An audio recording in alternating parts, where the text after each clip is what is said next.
I want to give you this brief framework to think about your professional brand and taking it forward and moving it either up a notch or continuing to keep it strong.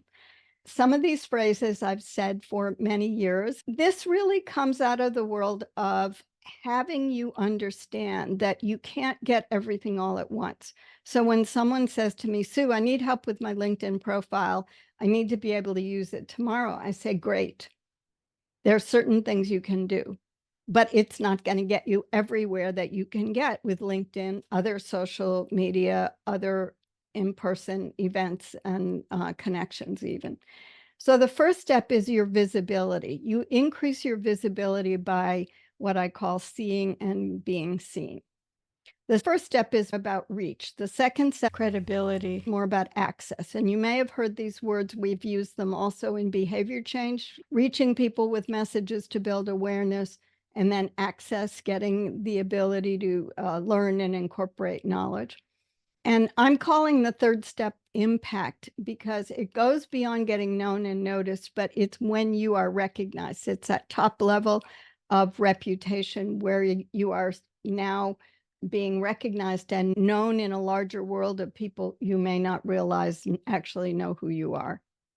So let's talk briefly about each of these. See and be seen. You want to be found in the ocean of everything we're all living in right now. That's in person, where your reach is sometimes a handshake at a networking event, or it's online. If you're having a networking event there, maybe you get an opportunity to get into breakout rooms and can do things a little more closely. So people begin to see you, you become more visible. And there are other ways this happens as well. In the second step of credibility, you're beginning to get known and noticed because it's not enough just to be visible. You have to contribute something of value. You give value to get value.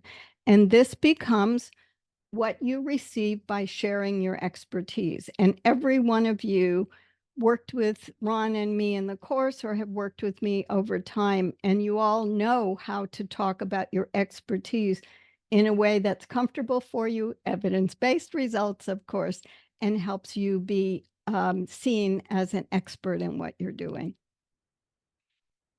And then finally, the impact is at what I call being you, and that is when you're recognized. And it's not just being recognized with an award, like this teacher got an award.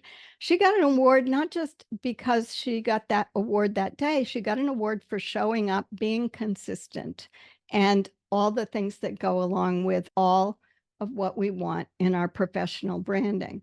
So what stage do you feel you're at in your professional brand now? Are you at a one where your visibility is good, but you don't feel that you're putting your credibility out there? Are you getting known and noticed for your credibility?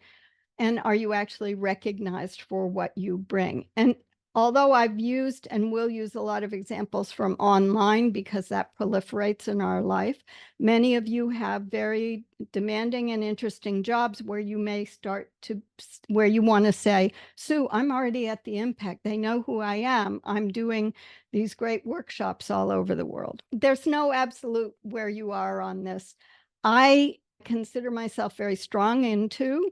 I think I'm seeing more impact in 3, but it depends, as you imagine, what I'm measuring myself against. What's my denominator? Is my denominator all the big, huge LinkedIn experts I work with every day, or is my denominator people in a more collegial group that focuses on what we focus on? It gives you a chance to think about the stages and where you fall now.